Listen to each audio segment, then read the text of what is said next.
तो सिर्फ किसी फौजी से होगी। इनको फौजी दामाद चाहिए। दादाजी के आपके परिवार और आप बहुत पसंद आयल बनी।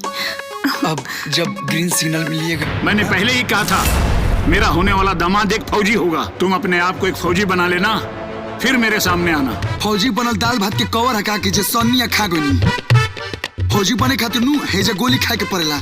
हेजे पटाखा फूटेला तो बुझाला कि। जी हाँ भाई लोग, फाइनली फिल्म रिलीज कर दिया गया है। मूवी का ट्रेलर जलवा अरविंद अकेला का।